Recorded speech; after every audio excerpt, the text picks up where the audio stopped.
छात्रों, आज हम विकारी और अविकारी शब्दों की चर्चा करेंगे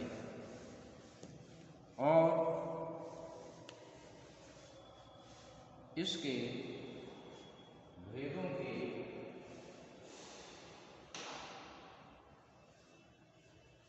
विषय में जानकारी प्राप्त करेंगे।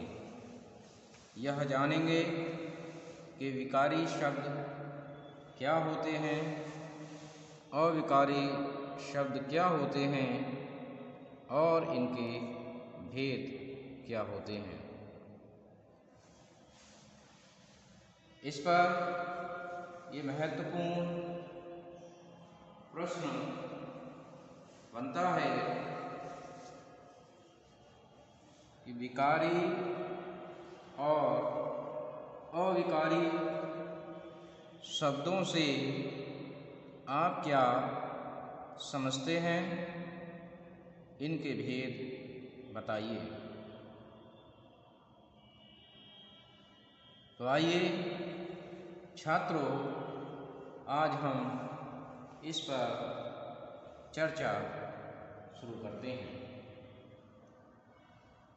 शब्दों को प्रायः बनावट या रचना, उत्पत्ति, अर्थ तथा विकार की दृष्टि से वर्गीकृत किया जाता है। विकार की दृष्टि से शब्द भेद अत्यंत महत्वपूर्ण है। शब्दों में लिंग, वचन, कारक आदि के आधार पर रूपांतर होना विकार कहलाता है। विकार की दृष्टि से शब्द दो प्रकार के होते हैं। तो इससे स्पष्ट होता है कि विकार क्या है। लिंग, वचन, कारक आदि के आधार पर शब्द के रूप में परिवर्तन होना ही विकार कहलाता है। और इस विकार के आधार पर शब्द दो प्रकार के होते हैं। नंबर 1 विकारी शब्द और नंबर 2 अविकारी शब्द। तो पहले हम विकारी शब्दों के बारे में जानेंगे और फिर अविकारी शब्दों के विषय में जानकारी प्राप्त करेंगे। तो विकारी शब्द वे शब्द कहलाते हैं जिनके लिंग, वचन, कारक आदि के आधार पर रूप परिवर्तन होते रहते हैं। यदि रूप परिवर्तन लिंग, वचन, कारक के आधार पर हुए हैं तो वे शब्द विकारी शब्द की श्रेणी में आते हैं। ये विकारी शब्द 4 प्रकार के होते हैं, जैसे संज्ञा, सर्वनाम, क्रिया तथा विशेषण।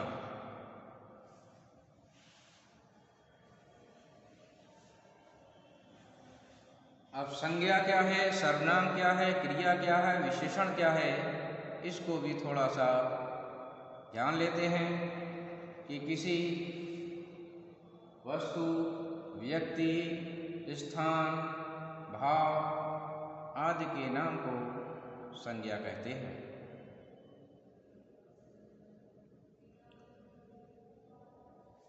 इसके बाद सर्वनाम, जो शब्द संज्ञा के बदले बोले जाते हैं उनके लिए सर्वनाम कहा जाता है। अर्थात वे सभी नाम जो संज्ञा के बदले प्रयुक्त होते हैं सर्वनाम कहलाते हैं। जैसे मैं, तुम, वह आदि। सर्वनाम 6 प्रकार के होते हैं। व्याकरण के आचार्य कांता प्रसाद गुरु ने हिंदी में कुल 11 सर्वनाम बताए हैं। जैसे मैं, तू, आप, वह, यह, सो, जो, कोई, कुछ, कौन, क्या आदि। अब हम बात करते हैं क्रिया की। तो जिस शब्द के माध्यम से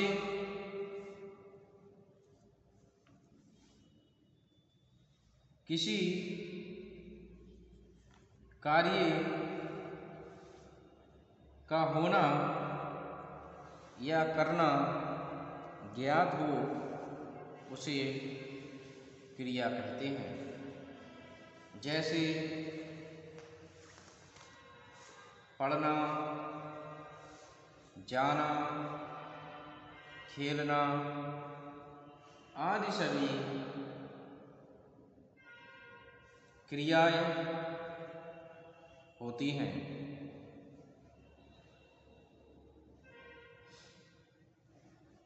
ये क्रिया व्युत्पत्ति या रचना के आधार पर 2 प्रकार की होती हैं।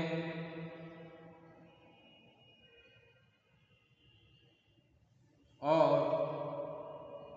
सामान्यतया ये क्रियाएं 8 प्रकार की बताई जाती हैं। उसके बाद विशेषण। विशेषण वह शब्द कहलाता है जो किसी संज्ञा की विशेषता बताता है। जैसे काली गाय, मोटा आदमी आदि। उसके बाद अब हम बात करते हैं अविकारी शब्दों की।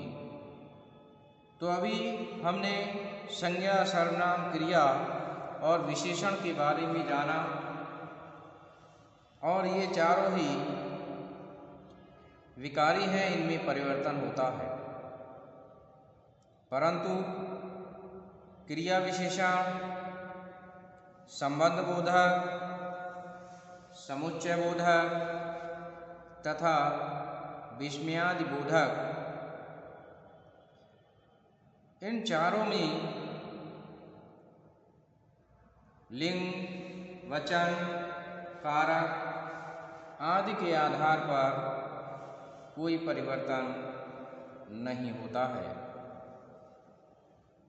जब इनमें यह परिवर्तन नहीं होता है, इसीलिए इन्हें विकारी शब्दों के विपरीत अविकारी शब्दों की श्रेणी में रखा जाता है। विकारी शब्दों में जैसे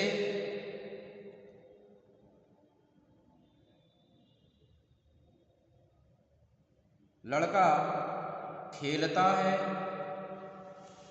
और यदि उसमें लिख दिया जाए कि लड़की खेलती है, तो जैसे ही हमने लिंग का परिवर्तन किया, वैसे ही इसमें क्रिया का परिवर्तन स्वतः ही हो गया। इसी प्रकार से एक बालक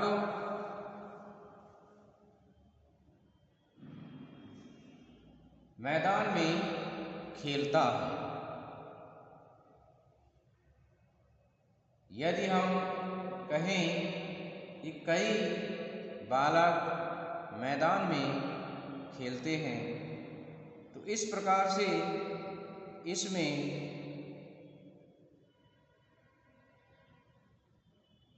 वचन का भी परिवर्तन हुआ।